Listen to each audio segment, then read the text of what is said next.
Welcome everyone to the April IFSO Facebook Journal Club. This is Shenouda Borg. Here today from London. We're going to be discussing today a paper that was published in the Surgery Journal from the Cairo University group. It's called Bile Gastritis Following Laparoscopic Single Anastomosis Gastric Bypass. This was selected by the IFSO members of Facebook to discuss today.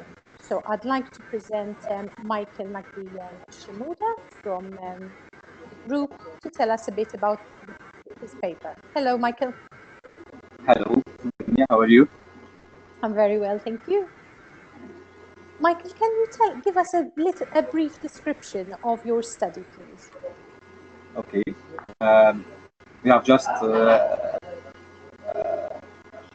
trying to follow up the patients and with single anastomosis gastric bypass as the instance of bile flux post this type of bypass is increasing, and the patient is still complaining of symptoms of reflux. So we are tracking this pathway. So we decided to do a study to detect this bile reflux by a more accurate method. So we have chosen 20 patients who fulfill the requirements we need. So we do a questionnaire to follow up these symptoms at 1 month and 3 months and 6 months. Then we do an upper GI for these patients, see if there is bile in the gastric pouch, and to do a level in that, and to take a biopsy from the gastric and esophageal mucosa to detect the microscopic changes in these biopsies. The instance of bile reflux is more than the literature. The literature say that it's from 0.9 to 2.8%. I just found that it's up to 30%. We're just trying to try some medications to reduce the complication. And so I continue to follow up these patients to get more info about this complication. Okay, thank you very much, Michael. How did you choose these particular 20 patients? Did they fulfill any criteria that, you know, I saw on your paper that most of the work that you do are sleeve gastrectomies. How did these patients come to choose a one anastomosis gastric bypass? Choose the patients with BMI more than 35 with comorbidities, or more than 40 with no comorbidities. They are usually sweet or with metabolic syndrome or presenting with metabolic syndrome that could be improved with this operation. They choose the gastric bypass by their own.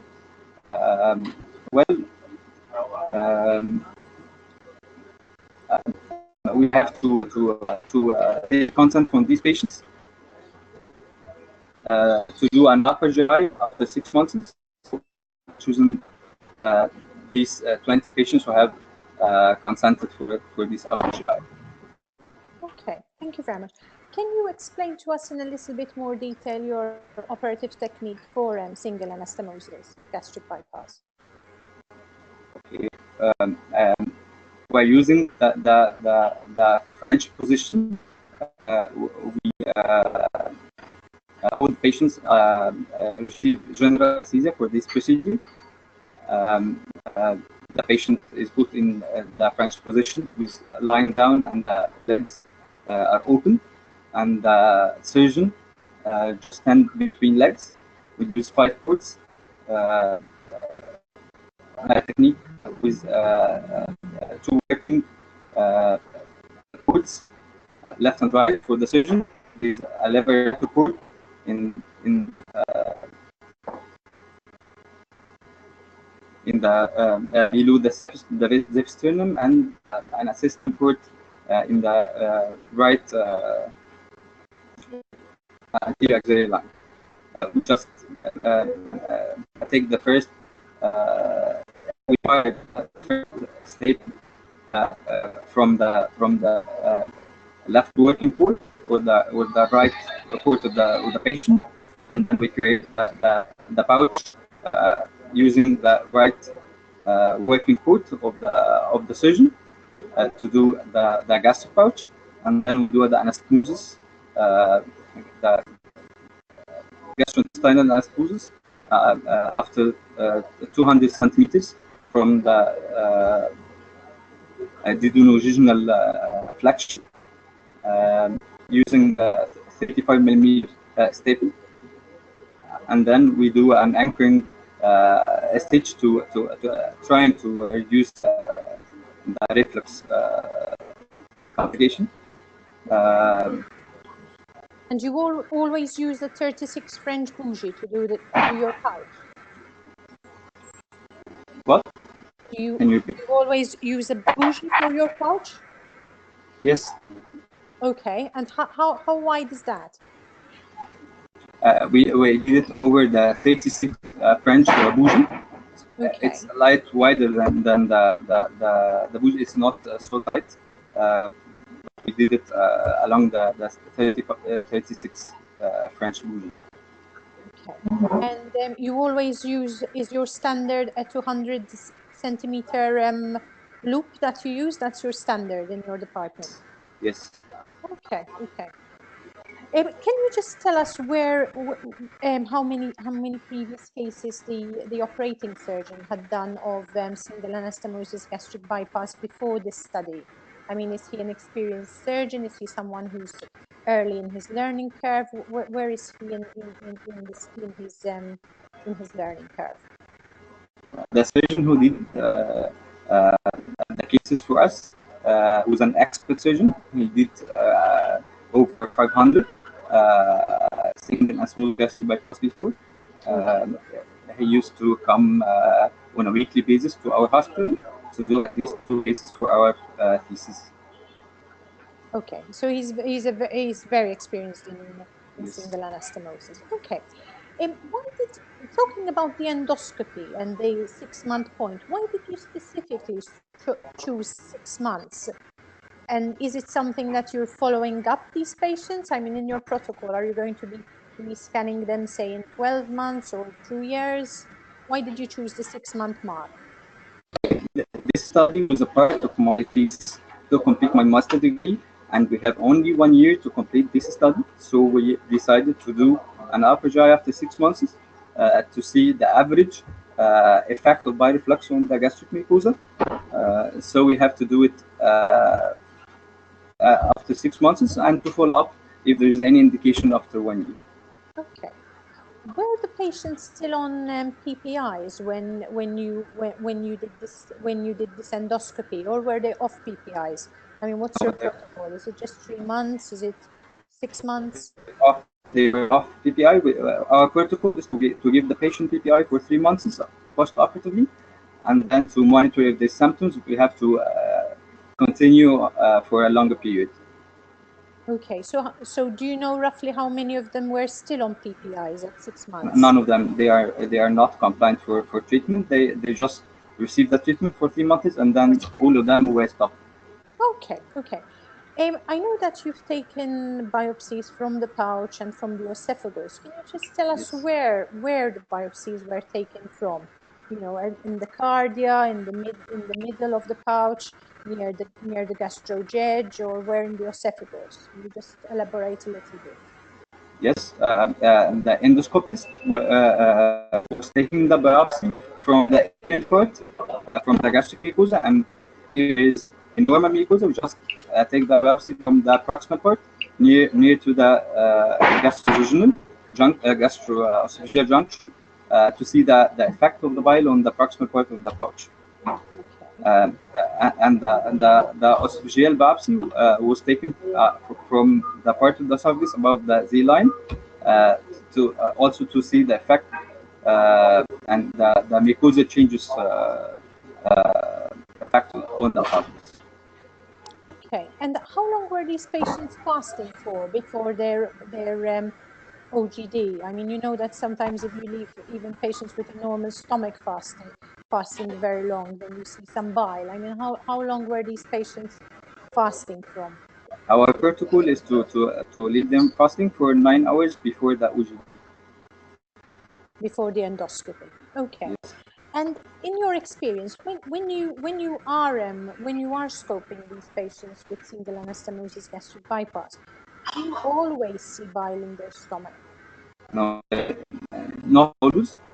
We have just found bile in the gastric pouch in sick patients, and when we take an aspirin from this bile, it reveals a high bilirubin level compared to the normal serum level of bilirubin. Okay. The rest, 14 patients, there's no bile in the gastric pouch. We Okay. haven't found bile in the pouch. Okay. Now, looking at your results, and especially in figure 1, the dyspeptic symptoms seems to have improved, at least the symptoms that the patients were experiencing seems to have improved with time. Do you think that they will keep on improving, or will there, in your experience, is there a period when they just stop improving? I think they were improving because of the adaptation of the gastric mucosa to the bile, and some mucosa changes have occurred to a lot of patients. So the symptoms decreased relatively, uh, and I think the is improving upon time. So the stagnation of bile in the biliary limb is improving with time. So the reflux is better, is getting better, or getting less with time. And this is Uh, probably and the $1,000,000 question. Why do you think that the incidence of bile in your study of bile gastritis was higher than the quoted um, sort of the quoted rate that was reported by other groups? Why do you think yours is higher? Is it more diligent, more diligent assessment? Do you think everybody has it, but it's underreported? What's your opinion? uh, we have reviewed a lot of papers to see the way they monitor the bile reflux, and they only depend on the FGI findings to see whether the gastric mucosa is inflamed or not, or if there is bile in the gastric pouch or not. And so this is not an accurate method. It's an operator dependence of some endoscopists related the symptoms to the findings, so they have to modulate the results with to be more with the symptoms. We have just tried another method, which is, I think, it's more accurate, by measuring the bilirubin level in the gastric, and to see if there is microscopic histopathological changes in the gastric and esophageal biopsies. Um, by the upper GI, we have found that not all patients were complaining from symptoms have an upper GI finding. Uh, so we just try to do a new method to detect these mucosa changes, which is not uh, clear by the upper GI finding. Okay. So Has the paper changed your practice or that of the center regarding, patient's choice and what to tell patients about long-term effects of this operation? could you repeat your question, please? Has the paper changed your practice or that of the operating surgeon regarding guiding patients and talking about complications? Has it changed your practice? a little. We have a surgeon that decided to do a long biliary bypass, Rowan-Y gastric bypass with a long biliary limb to avoid this complication, and we have decided to follow up the patient closely to detect the bile effects which was missed in the previous practice. I mean, I know that in your discussion you said that you can't really recommend routine endoscopy because it is indeed a small study. But I mean, how are you following up your patients? I mean, I'm especially worried about the 18-year-old that has already got some gastritis. I mean, what would you tell an 18-year-old? Would you no? We are trying to follow up these patients using the GERD symptoms frequency questionnaire at 1 month, 3 months, and 6 months. If he is not improving or the symptoms is increasing, we have to do an upper check with this patient to detect if there is a serious complication or not. And to avoid the occurrence of Barrett's esophagus, we have a patient who had a Barrett's esophagus, and we have to do a revision of the surgery to the normal anatomy to avoid this complication. Okay, okay. Well, thank you very much, Michael. It was a pleasure to discuss your paper with you today. May I remind all the viewers that the article is open access on the Obesity Surgery Journal, and it will be so for 4 weeks. We meet again on the 26th to discuss the paper on the Facebook group. Bye-bye. Thank you, Michael. You're welcome. Thank you.